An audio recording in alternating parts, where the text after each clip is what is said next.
The Dean Obeidallah Show. Right now, very happy to have back on Kamau Bell, a comedian, Emmy Award-winning TV host, ACLU Artist Ambassador for Racial Justice, written numerous books that we've talked about on the show in the past, including a new chapter and a book edited by Michael Lewis, Who is Government? The Untold Story of Public Service, but his real achievement, Celebrity Jeopardy winner. Kamau, welcome back, and congratulations on winning Celebrity Jeopardy and keeping it a secret, which is really you need another award for that. No, I know. I had to hold it for like, I don't know, 4 or 5 months. It was crazy. So, did you want, yeah. where people were like, I wonder who's going to win Celebrity Jeopardy? Like, oh, I don't know. Yeah, no, it came up a lot. Like, if I told people I was on Celebrity Jeopardy, first of all, people don't understand you tape all that stuff in the past. They're like, good luck. I'm like, well, the good luck's already arrived, so I'll save this good luck for the next thing. But yeah, it's just the whole thing is like you tape, like the first 2 episodes I taped in one day, and then the championship episode I taped like 3 weeks later in December. And so like it just, and then I had the trophy, but we left it there because I didn't want to try to, if I took it on a plane, people would know. So, but yeah, so it's been a funny thing. I've never talked to anyone who's been on any Jeopardy. So this confirms both that you're a celebrity and that you're knowledgeable, which is great because it's Celebrity Jeopardy champion. I mean, seriously, for the last episode, did you prepare a lot? I watched clips of it because I thought it was really intriguing. Yeah. And I know your daughter gave you some tips, but like, when you were in the actual finals, did you go like, I got to do something for this. I could win this. And it's for charity. It's all for charity. I'd like to tell you I did. Like I didn't. I think it's a testament to the fact that I blame it on being an only child. I was a big reader as a kid, so not that I read a lot of books now, but I just read a lot of things. I read a lot of articles. I watch a lot of videos. I just take in a lot of like random knowledge that I don't necessarily need, but I just enjoy. And I think therefore Jeopardy's kind of a good place for that. Like Celebrity Jeopardy, regular Jeopardy, I would not have made it out of I probably would have made it out of one episode. I would have even made it out of the first segment of one episode. I'd just be like, I quit. Right. This is too hard. But like Celebrity Jeopardy is like right in the mix of like this is kind of my sweet spot, and it's also going up against other celebrities, and like Margaret should have won the episode I beat her in. Margaret Cho, she's Margaret Cho. She just got too happy with her True Daily Doubles. If she had just sort of like calmed down a little bit, she would have destroyed all of us because she prepared. She actually like watched like 50 years of Jeopardy or something. Wow. It's really and you won $1 million and you gave it to your choice. It's called Donor's Choice. Donors Choose, which is a nationwide nonprofit that teachers basically from public schools can raise money for classroom projects. And it could be anything from like, we need more books, we need more diverse books, or it could be literally we need snacks, or we need hygiene products, or we need a tuba, or we need a trip to DC to find out about how democracy is failing. It could be anything. And so I've been on the board for many years now, board of directors. I actually found out about it through Stephen Colbert, interestingly enough. He's on the board of directors too. I'm not friends with him, but that's how I found out about it initially. When you go on Colbert, they give you a gift card for Donors Choose. Wow. And so and I've just been a fierce advocate. And so when it became like, who would you want to possibly give $1 million to? I just knew right off the top it was Donors Choose. I would have given No, I think it's great. I mean, I would have the Dean J. Obeidallah Foundation. I tried to say that the W. Kamau Bell help his 3 children out fund, but they didn't seem to go. That would have been really. That's like when I sued Nazis, literal Nazis, in 2017 for threatening to kill me because I wrote an article about Trump, and I won a judgment of $4 million, and I had promised in advance anything I win, I'm going to give to charity.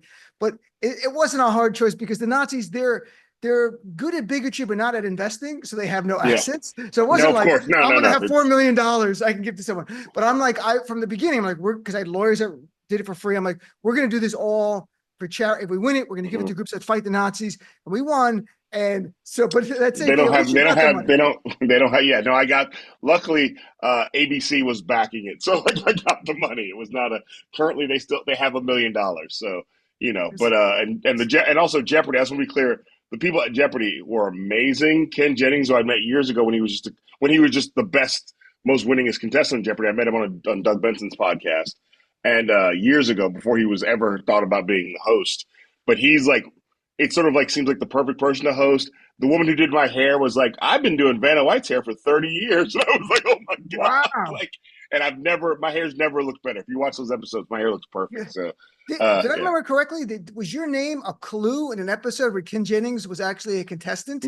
Yeah, no, this goes back, I don't know, probably like I don't know, 6, 7, 8 years ago. I was at a playground with my one of my kids who was like in preschool. And also my phone, I got text from a friend going, "You were a clue on Jeopardy." And I was like, "I was." And they sent me the clip. And I was like, "Who the hell would know my name on Jeopardy?" Because whatever level of fame I was, I'm not like a household name. So, but it was Ken who I was like, "Oh, I met that dude. We did a podcast together." So it makes sense. That's the best I've gotten was Greg Gutfeld mangling my name as he mocked me about like a year and a half Oh, ago. I've gotten that. I've gotten that. Tucker Carlson got me a couple times too on that. So Oh, but Gutfeld is like, we played it on the show because he's so not funny. It's yeah. funny as he's trying to be funny, mocking my name. Like he didn't even do a good Mr. Burnett. It was like the hackiest garbage ever No, no, it's like how could you make Bill Maher less funny? Greg Gutfeld. and shorter. I'm Lieutenant W. Kamau Bell. So let's talk about you write for Substack. I write for Substack. You write some good Yeah. stuff. I subscribe to your publication. I don't pay for it, but I read it. It's I'm free. not trying to. I don't even push people to pay for it. I mean, I appreciate it, but I'm just happy to have the outlet and to also have people's email addresses. I didn't even think of that. I do have everyone's email. Wow. That's the I point of Substack. It's like we now, instead of going to Facebook or Instagram or where you don't really have you don't really have your audience. You're sort of using your audience through these billionaires. But on Substack, even if they get bought by a billionaire one day, which they probably will, or they become billionaires, you have everybody's email address. You can take that with you when you go. So that's why I think it's important. That's interesting because you can reach people directly. You're right, as opposed to social media. Yeah, you You own your audience, which is very important in 2025. very much because independent media is the key. I mean, it is just Mm-hmm. corporate media has gotten.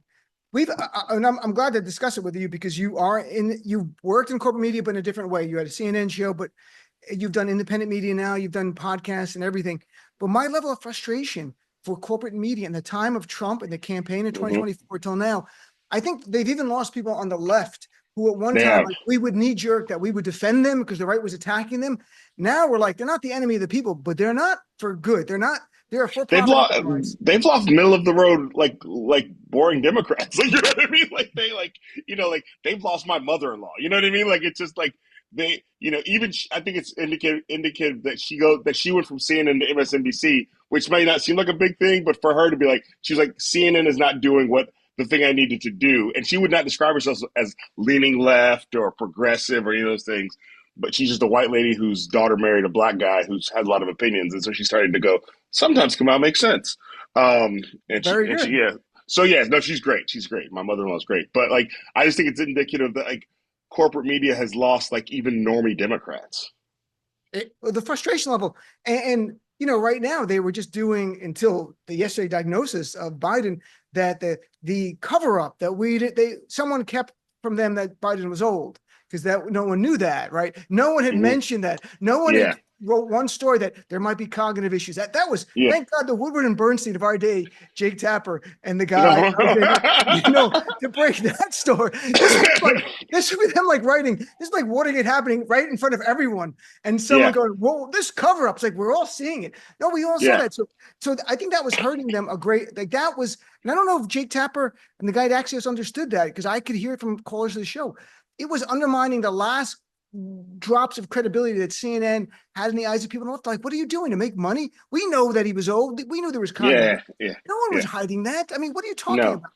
No. If they were hiding it, they did a real bad job because we all saw it. So Right. and I mean, although I did tweet or not in tweet, but I threaded because it was funny. I don't know. So when United States of America premiered on the first season, the day or before, I was like doing the whole press cycle in New York, and I was on CNN all day long.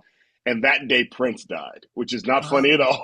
It No. was just, but what just happened was like all my interviews, which were supposed to be centered on my new TV show, flipped to like, enough about your TV show. What do you think about Prince? Like it was basically like, and so it was an awkward press cycle to promote my new TV show where I met the KKK because everybody just wanted to talk about Prince, understandably. And I was like, Jake Tapper is going to go through that times a million right now. Oh He's out my. trying to sell a book, and everybody's going to be like, ah. And I they don't hear want to talk you about about your right.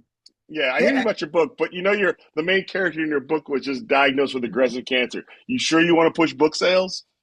Yeah, I think the CNN guy, the CNN has become like the Jake Tapper book club for the last like week. It's just been insane. And No, they are very good. They are very good at and this I've seen this with all the. If you are a CNN anchor and you write a book, they're gonna push the hell out of your book. I've seen it happen time and time again. And yeah, so it's just like they're good at it's like the mafia. They're good at supporting the family. It's very good. And I'm shouting W. Kamau Bell. So, but there was something you wrote in Substack, the PBS thing, and we'll talk about that. But you wrote a line about Trump tries to turn us into North Korea West. And I agree 100%.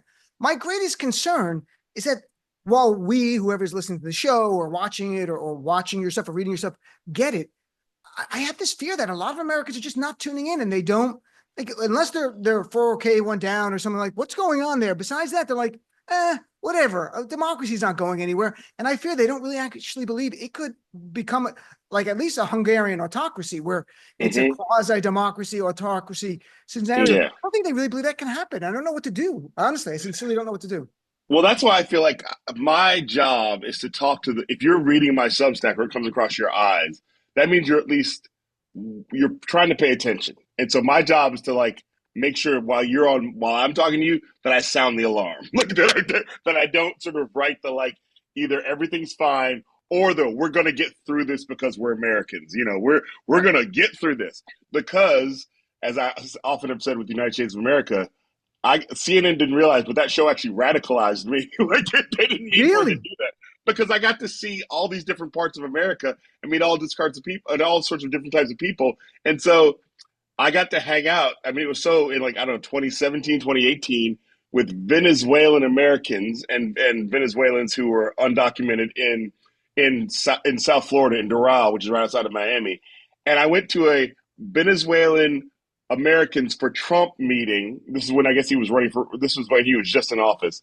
And there's a bunch of like people who had just escaped Venezuela because of dictatorship who are now supporting Trump. And this is before September 6th. I mean, January 6th. It's before. But even then you were like, are you sure you've done your research on this guy?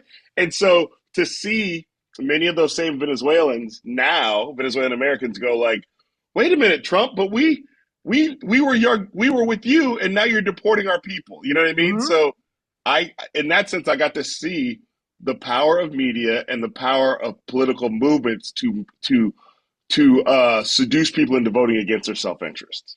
And you could sit across those people and logic does not play. If they have bought in, they have bought in. It's like people who support their favorite sports team. I just like this team. You can't talk me out of it.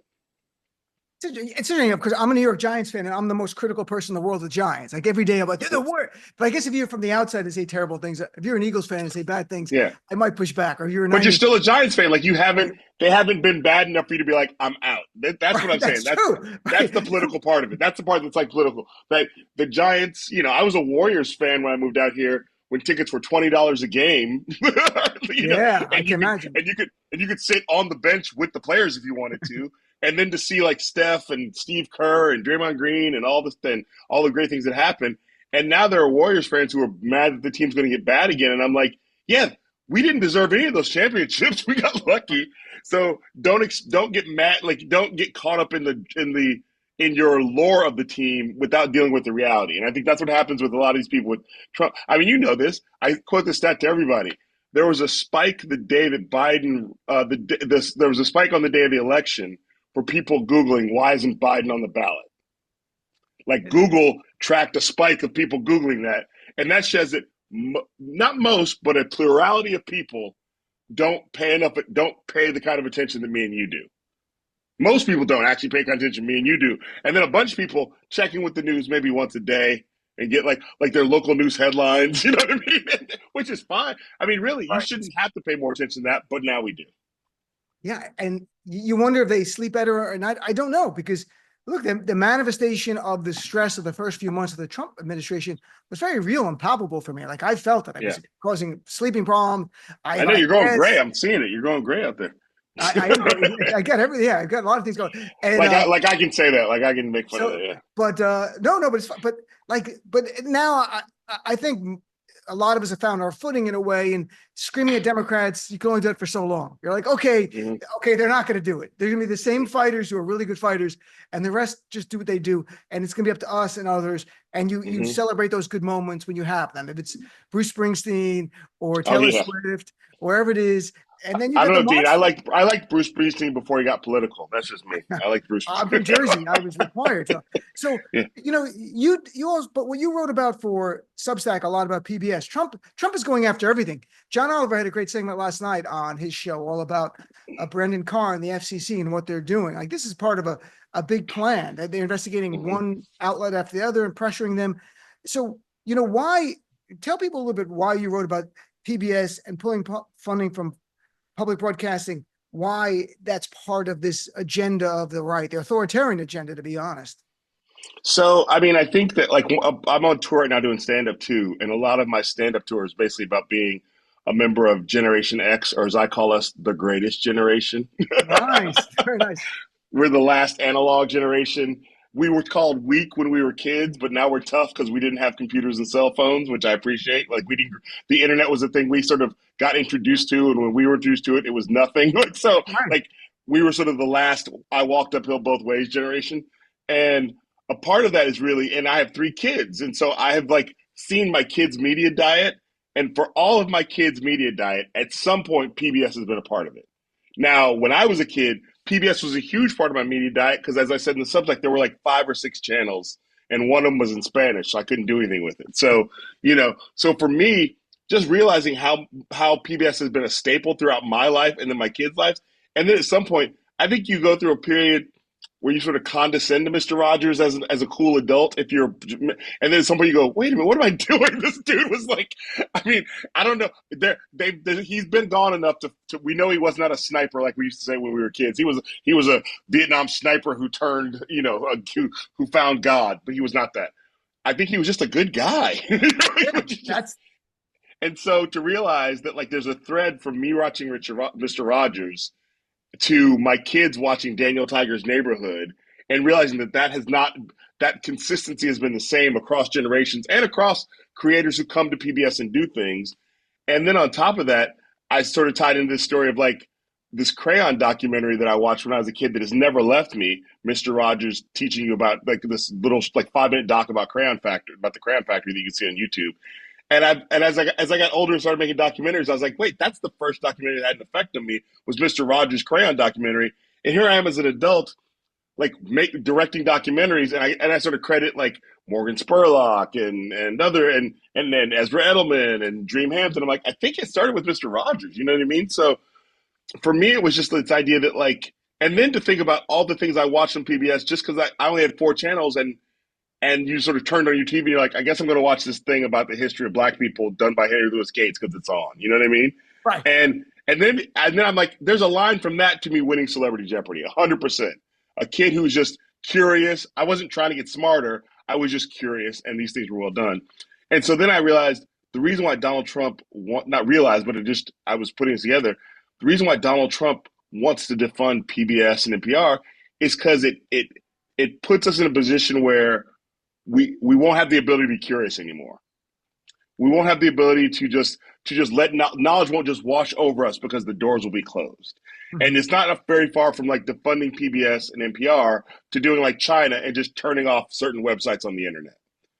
And I think the thing that he needs is he needs Americans to be incurious. He needs Americans to be willingly uninformed, and he needs Americans to not even know what they don't know, so Mhm. that then, as they did in Oklahoma, they're forcing teachers to teach that the 2020 election was stolen. And that is true. And someone called my show just on Thursday or Friday to talk about that and I looked it up and I'm like, oh my gosh, how did I read everything and how did I miss that? And that's what I'm saying. Like because there's such a torrent of news. I compare it to like used to be the news was like a drinking fountain, and now it's like a fire hose. Like it's just like you can't get it all in there. And I think It's that like yeah. no, and with the Trump's copying the book. I just had on Friday Stephen Levitsky, a professor from Harvard, who co-wrote "How Democracies Die," and he's at Harvard sharing exactly what's going on there, and the cutting, and the funding, and all that, and how this is right out of the playbook of dictators in other countries and autocrats. And Trump is following it. And I don't know why more Americans aren't like in the street yet, and I don't know what it's going to take. And I guess as long as it keeps being targeted repression, and that's what they call it, as opposed to Mm-hmm. broad-based, maybe people won't go in the streets. But one day, if he makes the military go into the streets, I'm hoping that enough people wake up. I'm I not mean, sure. I also think we have to understand that, like, what is it? There's some small percentage of people that if you get into the streets, that countries change. It's like Two and a half 3% of the percent or population. three Yeah, and two a and a half half. It's percent. like 2.5 It's to yeah, 3.5%. I saw that it's some number. tiny percentage. Right. But I think the thing that that percentage doesn't account for now is that a lot of people will be in the digital streets, which didn't used to be the same. So I True. think there's ways for people to get involved. And I think, for example, that's why it becomes my job and your job to also make sure we're cross pollinating these stories. So, like, I just posted on Instagram this thing about this New York Times article that said that the Heritage Foundation through Project 2025 is trying to basically destroy the pro-Palestinian movement in this country. Now, I, as a black man, could go, that has nothing to do with me because I voted for Kamala or whatever. You know what I mean? Right. I could Right. be like, some black people are like, that's not my battle. And I learned from living in the Bay Area, they're all my battles. And it also means something if I do it. If you do it, people are like, of course, Dean's talking about Palestine again. That's no breaking news. But for me, there's now arguments under that thing from black people who are fans of mine being like, why should we care? But they're arguing with pro-Palestinian activists, some of whom are black, being like, this is why you should care. And I get to go, they're going to come out. They can just go after Palestinians now because they're sort of the least respected group in this country. But on the list of least respected groups, black people are never higher than 3. I don't know it's like black Right. people are 1, 2, or 3. We're not like, it's not like we don't ever make it out of the top 5, So if they do it with Palestinians and they do it with undocumented immigrants, eventually they're going to do it with the blacks wholesale. So, so Great for me, point. it's like, not that I'm not doing it because I have, as you said, I know Jennifer Jaje. I know you.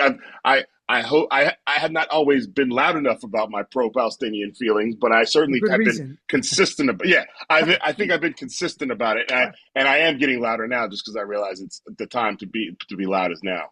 It's Or the time to be now was yesterday, and so I'm getting loud today. So yeah, so I feel like without, I think it's important for those of us who have these audiences to make sure that our audience who come to us for one thing also see these other things. That's great. And I shared that article yesterday. And of course, people are like, you see, the people in Dearborn voted for. Yeah, no, I got a I'm lot of like, that. you're an idiot. I go, Yeah. then I posted, I'm like, if any idiot tells me this is what people care about Palestine deserve, first of all, you're a moron. Second, this is the beginning. It's not the end. How do you not No. get it? Because It's also like, unless you have a time machine, this argument is wasting our time. Like, because we're talking about what's happening today. Like, Yeah. unless you have a way to go back and somehow change that, which if you do, we can have that argument of whether we should or not, and the butterfly effect. But but if you don't have that, I think I get really resentful of like, stop wasting my time. Like, the house across the street is burning down on fire. Now's not the time to talk about how they should have built it differently. You know what I mean? Like, now's the time to put out the fire. And I've gone through it on my show. All right. So last thing, because of the reason I emailed you was about the book. Michael Lewis edited, well-known guy, Who is Government? The Untold Story of Public Service. You're one of the people that wrote the book and one of the chapters. Share a little bit about why you got involved and why this obviously is so vitally important considering what we're living through right now with the gutting of the federal government. Yeah. So, I mean, my whole career has been worked in a very sort of like, often things will show up and projects will show up just because I was in the right place at the right time. And I went to go see, Michael Lewis is married to Tabitha Soren, who those of us in Gen X know who Tabitha Soren is. I know she is. And I'm friendly. Yeah, she was like one of the MTV news staples. And like when MTV actually had journalists, her and so many others. Kurt Loder was the main guy. And so he's married to her, and I became friendly with her, and I went to a exhibit of her photography. and I had never met Michael Lewis. And as soon as he met me, he was like, hey, I'm doing a project. Would you like to be involved? And to imagine that, like, that's how you get involved with the Michael Lewis project. Every business traveler's favorite author. You know what I mean? Right. Like, that's how it happened. And he's like, you can write about anything in the federal government you want to. And it just so happened that my goddaughter is in the paralegal program in the antitrust department of the federal government. And so I was like, this can't be this easy. Like, you can't be Michael Lewis walks into a room and offers you a job that you don't have to apply for. And also he wants you to write about a thing with your goddaughter who you're close to. It was that easy. So it's this really beautiful portrait of her life. And she was a transracial adoptee. She's black and she was adopted by 2 white lesbians. And so it's her story of being born in Florida and living in Maine until her white lesbian moms are like, this is too white for you to grow up in. They moved her to Oakland, and that's where I met her. And how she was just raised to take down the system and nobody ever thought she would do it from the inside, and now she's on the inside of the system.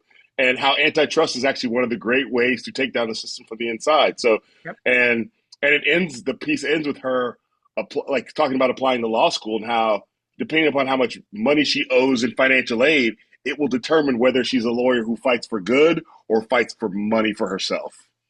And so it's a very complicated story because you might want to fight, you might want to take down the system, but you also may owe $500,000 in financial aid after you finish your or more after you finish your law school degree. Well, sure. Like me, I was a lawyer and then I quit and became a page at NBC and then became a comedian, and Yes. then everything works. But having a law degree is really helpful. So Kamau, before I let you go, where can people, what do you want to follow you? Is it Substack or is there more threads? No, I would say like, I mean, IG and Threads are my main platforms now. I try to post on Bluesky if I think about it, but so it's at W Kamau Bell on IG and Threads. But then Substack is really where the conversation's happening. And again, you don't got to pay me, although I do have 3 daughters and they're very expensive. But yeah, Substack, it's called Who's W Kamau Bell Ask Who's With Me, and every once a week I try to write an article about something that is going through my mind and going through the news media. I always try to write about relevant headline things from a different perspective, and I'm really enjoying it. So yeah, come join me there. It's really, I'm a subscriber. I should throw you $5. I really should. Don't throw me. I don't want it from you. I don't want your $5. Just subscribe to mine, the Dean's Report, or recommend mine. I'll recommend yours. We'll figure. Yeah, I'll drop you an email. I saw you in Baratunde doing a Substack Live. We'll do a Substack Live. I'll drop you an email. I saw me. I typed boo in the chat a couple times. I don't know if you guys saw me. Oh no, we didn't. I didn't see it because I'm on it's like this. All right. Well, it's good seeing you. I'll send information about Hen's play. And we'll do a Substack Live. I'll email you. We'll do that in the next month or something. Thanks, brother. Nice seeing you. Have a good day.